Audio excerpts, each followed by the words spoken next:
ஆண்டவருடைய பரிசுத்த நாமத்திற்கு மகிமையும் கனமும் உண்டாவதாக. எனக்கு அன்பான சகோதரர்களே, சகோதரிகளே, உங்களை சந்திப்பதிலே மிகவும் மகிழ்ச்சி அடைகிறேன். எனக்கு அன்பானவர்களே, ஏசா ஒரு முறை தகப்பனிடத்திலே போய் ஈசாக்கிடத்திலே கதறி அழுவதை பார்க்கிறோம். நான் சொல்லுகிற பகுதி ஆதியாகமம் 27ஆம் அதிகாரம் 29 38 வரைக்கும் வாசிக்கும் பொழுது அங்கே அவன் கதறி அழுவதை பார்க்கிறோம். முதிர் வயதான காலத்திலே ஈசாக்கு கண்கள் இருளடைந்து விட்டது. முதிர் வயதாகிவிட்டார். என்ன நடக்குமோ தெரியாது. ஆகவே மகனே, நீ போய் வனாந்தரத்திலே வேட்டையாடி ஒரு நல்ல மிருகத்தை அடித்து அதை ருசியாய் சமைத்து கொண்டு வா. நான் அதை உண்ணின பிற்பாடு உன்னை ஆசீர்வதிக்கிறேன் என்று சொன்னார். இதை நம்பி அவர் வனாந்தரத்திற்கு வேட்டையாடுவதற்காய் சென்று விட்டார். மூத்த மகனோடு ஏசாவோடு ஈசாக்கு பேசிக் கொண்டிருப்பதை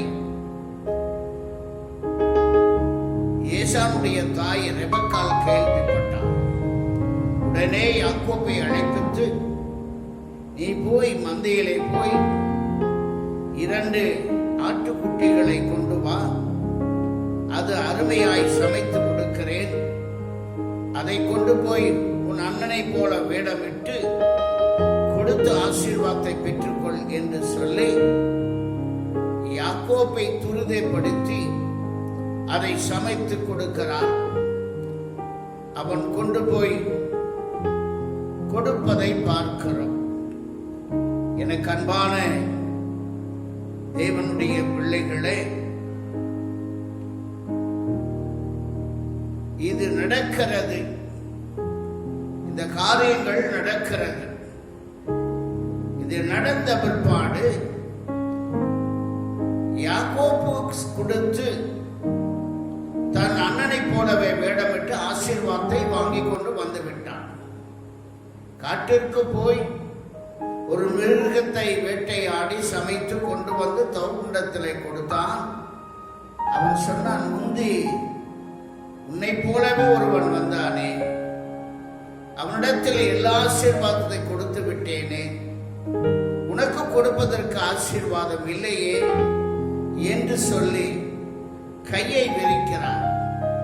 அப்பொழுதுதான் அவன் தகப்பனிடத்தில் எனக்காக ஒரு ஆசீர்வாதமும் இல்லையா என்று சொல்லி அவன் கதறி அழுவது மிகவும் பரிதாபமாக இருந்தது. எனக்கு அன்பான தேவனுடைய பிள்ளைகளே, ஏன் அவனுடைய வாழ்க்கையிலே மூத்த மகனாய் பிறந்த ஏசாவுக்கு அந்த ஆசீர்வாதம் இல்லாமல் போனது என்று சொன்னால், அவன் வாழ்ந்த நாட்களிலே ஒரு முறை கூட தேவ சமூகத்திலே அமர்ந்து அவன் செபித்ததாக வேதாகமத்திலே பார்க்கவே முடியாது. அவன் ஒரு நாளும் செபிக்கவில்லை. ஒரு முறை கூட பலிபீடத்தை கட்டி கர்த்தரை தொழுது கொண்டதாக வேதாகமத்திலே காண முடியாது. ஒரு முறை கூட கர்த்தருக்காக காணிக்கை கொண்டு வந்ததாகவோ அல்லது பலி செலுத்தினதாகவோ வேதாகமத்திலே வாசிக்கவே முடியாது. அப்படி கர்த்தரை மறந்து ஒரு வாழ்க்கை வாழ்கிறவர்கள் நிச்சயமாகவே எனக்கு ஒரு ஆசீர்வாதம் இல்லையா என்று சொல்லி கதறத்தான் செய்வார்கள்.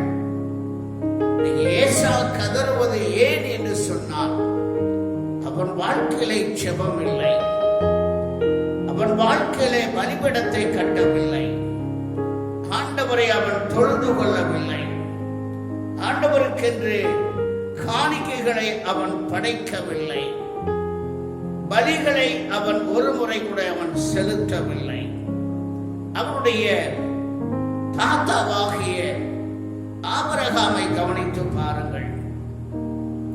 எப்பொழுதெல்லாம் கர்த்தரை தொழுது கொள்ள வேண்டும் என்று ஆபிரகாம் விரும்புகிறாரோ அப்பொழுதெல்லாம் பலிகளை அல்லது பலிபீடத்தை கட்டி கர்த்தரை தொழுது கொண்டார். அந்த பலிபீடத்தின் சுவாலையின் மேல் கர்த்தர் இறங்கி வந்து ஆபிரகாமோடு கர்த்தர் பேசினார். ஆபிரகாமோடு ஆண்டவர் உடன்படிக்கை செய்தார். இப்படி வேதாகமத்திலே 10 முறை ஆபிரகாமோடு தேவன் உறவு கொண்டார் என்று நாம் வாசிக்கிறோம்.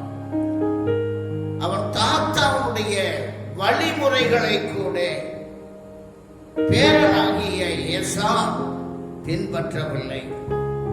சரி, தாத்தாவுடைய வழிமுறை தான் பின்பற்றவில்லை என்று சொன்னால், அவனுடைய எந்த காரியத்திலும் எந்த சமயத்திலும் அவனுடைய வழிமுறைகளை அவன் பயிற்றுக் கொள்ளவே இல்லை. ஆபிரகாம் உன்னதமான தேவனுடைய ஆசாரியனாய் இருந்த சாலமன் ராஜாவாகிய மெல்கிசதேக் அவருக்கு எல்லாவற்றிலும் தசம பாகத்தை கொடுத்தார். ஆபிரகாம் மெல்கிசதேக் என்ற ஆசாரியனிடத்திலே, உன்னதமான ராஜாவிடத்திலே போய் தம்முடைய தசம பாகத்தை அவன் செலுத்தினார். அப்படியே மெல்கிசேதேக் அவரும் அப்பமும் திராட்சரசமும் கொண்டு வந்து ஆபிரகாமை ஆசீர்வதித்து வானத்தையும் பூமியையும் உடையவராகிய உன்னதமான தேவனுடைய ஆசீர்வாதம் ஆபிரகாமுக்கு உண்டாவதாக என்று சொல்லி ஆபிரகாமை ஆசீர்வதித்தார். நான் சொல்லுகிற அந்த காரியம் ஆதியாகம புத்தகம் 14ஆம் அதிகாரம் 18 20 இருக்கிறது. மெல்கிசேதேக்குக்கு கொண்டு போய் தசம பாகத்தை கொடுக்கிறார். ஆசாரியன் ஆகிய மெல்கிசேதேக் ஆபிரகாமை அப்பமும் திராட்சரசம் கொடுத்து ஆபிரகாமை ஆசீர்வதிக்கிறார். இதை நாம் அங்கே பார்க்கிறோம். ஆனால் ஏசாவோ ஒரு முறை கூட அவன் காணிக்கை செலுத்தவில்லை. தசம பாகத்தை கர்த்தருக்காய் அவன் கொடுக்கவில்லை. எனக்கு அன்பான தேவனுடைய பிள்ளைகளே, வேதம் சொல்லுகிறதே, உன் பொருளாலும் உன் எல்லா விளைச்சலின் முதற் பலனாலும் கர்த்தரை கனப்பண்ணு, அப்பொழுது உன் களஞ்சியங்கள் பூர்ணமாக நிரம்பும், உன் ஆலைகளில் திராட்சரசம் புரண்டோடும். நீதிமொழிகள் புத்தகம் 3ஆம் அதிகாரம் 9ஆம் வசனம் 10ஆம் வசனத்திலே நாம் வாசிக்கிறோம். எனக்கு அன்பான தேவனுடைய பிள்ளைகளே, என்னை கன பண்ணுகிறவன் நான் கன பண்ணுவேன், என்னை அசட்டை பண்ணுகிறவர்கள் கனவீனப்படுவார்கள் என்று கர்த்தர் சொல்லுகிறார். 1 சாமுவேல் 2ஆம் அதிகாரம் 30ஆம் வசனத்திலே நாம் வாசிக்கிறோம். ஏசாவின் தகப்பனாகிய ஈசாக்குக்கு கர்த்தரை தியானிக்கும் பழக்கம் இருந்தது. அவன் மாலை நேரத்திலே கர்த்தரை துதிப்பதற்காக வயல்வெளிக்கு சென்று அவன் அங்கே கர்த்தரை துதிக்கிற ஒரு பழக்கம் இருந்தது. ஆதியாகமம் 24ஆம் அதிகாரம் 63ஆம் வசனத்திலே சொல்லுகிறது. எனக்கு அன்பான தேவனுடைய பிள்ளைகளே, ஆபிரகாமுக்கு அந்த பழக்கம் இருந்தது. அவனுடைய குமாரனாகிய ஈசாக்குக்கு பழக்கம் இருந்தது. ஆனால் பேரனாகிய ஏசாவுக்கு அந்த பழக்கமே இல்லை. எனக்கு அன்பானவர்களே, கர்த்தர் மேல் அன்பு இல்லை, தியானமும் இல்லை. அவனுக்கு கர்த்தர் வேண்டாம், ஆனால் ஆசீர்வாதம் வேண்டும் என்கிற எண்ணம் தலையோங்கி நின்றதே தவிர கர்த்தர் வேண்டும் என்ற ஆசை அவனிடத்திலே இல்லை. அதனால்தான் அந்த ஆசீர்வாதங்களை பெற முடியாமலே போய்விட்டது. அவன் கதறி அழுவதை பார்க்கிறோம். ஒருமுறை ஏசா வேட்டையாடி களைத்து திரும்பி வருகிறான். அவருடைய சகோதரி யாக்கோப்பு ஒரு பயிற்ற கூளை, ஒரு சிவப்பான கூளை காய்ச்சி கொண்டிருக்கிறான். அவன் பசியோடு வருகிறான். சகோதரனே, நான் பசியோடு இருக்கிறேன், கொஞ்சம் பயிற்று கூளை எனக்கு கொடு என்று கேட்கிறார். அதற்கு யாக்கோப்பு சொல்லுகிறார், நான் பயிற்றுக்கூழ் கொடுக்க வேண்டும் என்று சொன்னால் உன்னிடத்தில் இருக்கிற சேஷரபுத்திர பாகத்தை எனக்கு வித்து போடு. உடனே அவள் பார்த்தான், தன்னிடத்தில் இருக்கிறது சேஷரபுத்திர பாகம். அதனுடைய அருமை தெரியவில்லை, அதனுடைய விலை மதிப்பு தெரியவில்லை, அதனுடைய பொக்கிஷம் என்ன என்று தெரியவில்லை. அது சாதாரணமானது என்று சொல்லி அசதையாக எண்ணி அப்பத்திற்காக பயிற்றக்கூழுக்காக அதை விற்று போட்டான். கூளை வாங்கி குடித்து கடந்து சென்றான். எனக்கு அன்பான தேவனுடைய பிள்ளைகளே, இப்படி ஏசா தேவன் தன்னுடைய வாழ்க்கையிலே கொடுத்திருக்கிற அபரிமிதமான ஆசீர்வாதங்களை எல்லாம் அவன் அசதியாக அதனுடைய விலை மதிப்பை புரியாதவனாய் வாழ்ந்தபடியினாலே அவன் ஆசீர்வாதத்தை இழந்து தகப்பனிடத்திலே கதறி அழுவதை நாம் பார்க்கிறோம். இன்றைக்கு கூட ஆண்டவரை குறித்து அநேகருக்கு அலட்சியமான மனப்பான்மை இருக்கிறது. கர்த்தருடைய காரியங்களிலே அசட்டை, ஏனோ தானோ என்ற அசட்டை என்ற மனப்பான்மை, இதனால் அநேகர் ஆசீர்வாதங்களை இழந்து தவித்துக் கொண்டிருக்கிறார்கள். எனக்கு அன்பான சகோதரனே, சகோதரியே, சிம்சோனை கவனித்து பாருங்கள். சிம்சோனுக்கு ஆண்டவர் அளவில்லாத ஒரு அபிஷேகத்தை தேவன் கொடுத்திருந்தார். ஒரு பலமான அபிஷேகம் அவன் மேல் இருந்தது. ஆவியானவருடைய அபிஷேகம் அவனுக்குள் இருந்தது. ஒரு முறை பெலிஸ்தர்களை பயமுறுத்தும்படி 300 நரிகளை பிடித்து அதன் வாளிலே நெருப்பை கட்டி பெலிஸ்தருடைய வேளாண்மைகளை எல்லாம் அழிப்பதற்காக 300 நரிகளை பிடித்த மனிதன். ஒரு பச்சை தாடை எலும்பு, கழுதினுடைய தாடை எலும்பை எடுத்து 1000 பெலிஸ்தர்களை கொன்றவன். காசா பட்டணத்தினுடைய வெளிப்புறத்திலே இருக்கக்கூடிய வாசல் கதவை நிலவோடு பேத்துக் கொண்டு நடந்து சென்றவன். அந்த அபிஷேகம் அவனுக்குள் இருந்த போது பலமாய் நிரூபிக்கப்பட்டிருந்த மனுஷன். ஆனால் சிம்சோன் தன் வாழ்க்கையிலே ஆவியானவரை அசட்டை செய்தார், அபிஷேகத்தை அசட்டை செய்தார், வேசிகளின் பின்னாக நடந்து திரிந்தார். இப்படி வேசிகள் பின்னாய் நடந்து திரிந்தபடியினாலே ஆண்டவரை எவ்வளவோ பொறுத்திருந்த ஆண்டவர் ஒரு நாள் சிம்சோனை விட்டு வெளியே வந்து விட்டார்.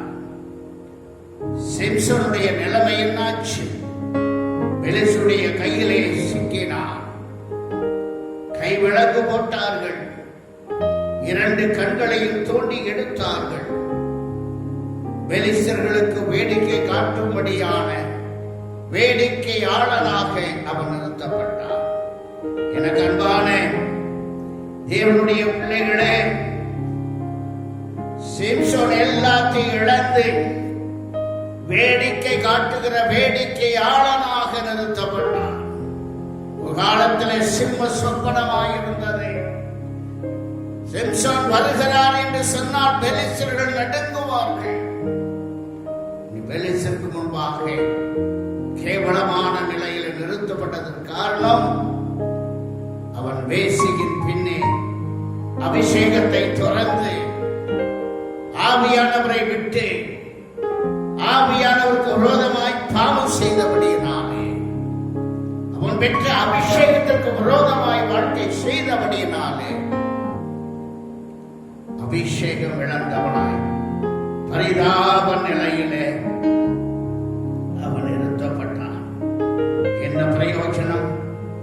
கண்கள் போனதுதான், ஆசீர்வாதத்தை இழந்ததுதான்.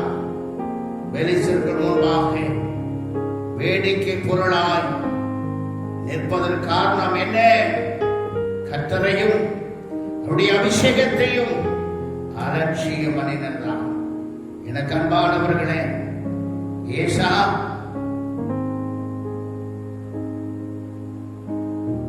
வேதம் இன்றைக்கு ஏசாவை முன் நிறுத்துகிறது. ஏசாவை நிறுத்தி இன்னைக்கு வேதம் நமக்கு எச்சரிக்கிறது.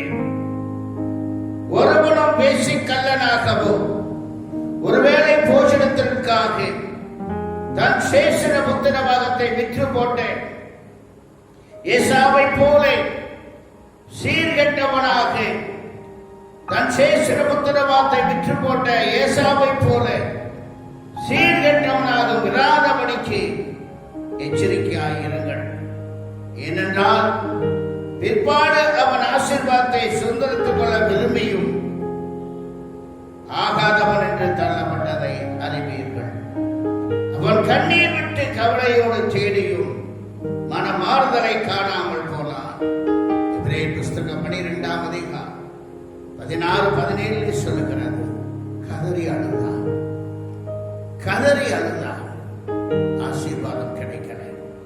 எனக்கு அன்பான தேவ பிள்ளையே, உனக்கு கிடைத்திருந்த வாய்ப்பை நீ நழுவ விட்டுவையானால் நீ ஏசாவை போல கதறி அழ வேண்டிய ஒரு சூழ்நிலை. எனக்கு ஆசீர்வாதம் இல்லையா?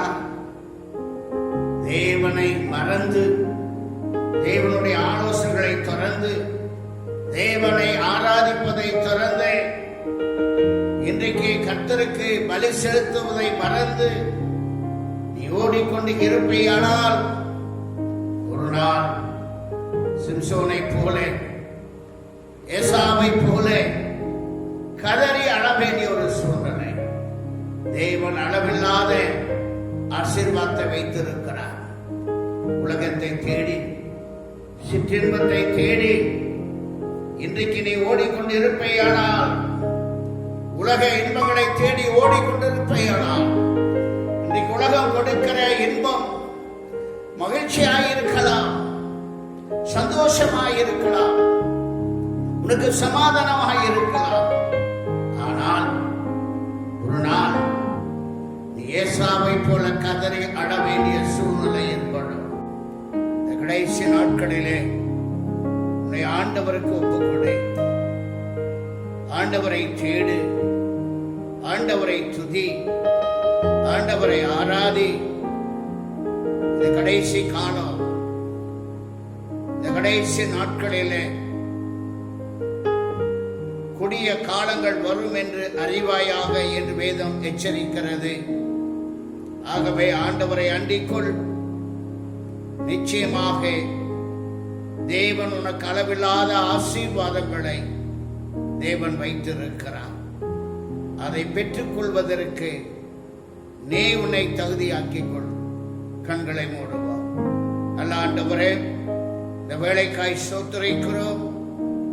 இன்னைக்கு எங்களுக்கு முன்பாக ஏசா என்ற ஒரு மனிதனையும் சிம்சோன் என்ற மனிதனையும் நீர் எங்களுக்கு சாட்சியாய் நிறுத்தி இருக்கிறேன். தனக்கு கிடைத்த நாட்களிலே அவர்கள் கர்த்தருக்கு அஞ்சி வாழாதபடி மனம்போனபடி வாழ்ந்தபடியினாலே ஆசீர்வாதம் கிட்டாமல் கடைசி நாட்களிலே கதறி அழுததை நாம் பார்க்கிறோம். இந்த மனிதர்களுக்கும் இப்படிப்பட்ட சூழ்நிலை நிகழாதபடி கர்த்தர் பாதுகாத்து நடத்தும்படி, எந்த மனுஷனும் இந்த சூழ்நிலைக்குள் தள்ளப்படாதபடி தங்களை ரட்சித்துக் கொள்ள, பாதுகாத்துக் கொள்ள இன்றைக்கே கர்த்தருக்கு தன்னை அர்ப்பணித்து தேவ பயத்தோடு உலக வாழ்க்கை செய்யாதபடி கர்த்தருக்காய் ஜீவிக்க தங்களையும் தங்களுடைய குடும்பத்தையும் தங்களுடைய வீட்டையும் கர்த்தருக்கென்று ஆதாயப்படுத்தி தெய்வ பயத்தோடு வாழ கர்த்தர் உதவி செய்யும். பெரிய காரியங்களை செய்யும். இயேசு நாமத்தில் ஜெபிக்கிறேன் நல்ல பிதாவே.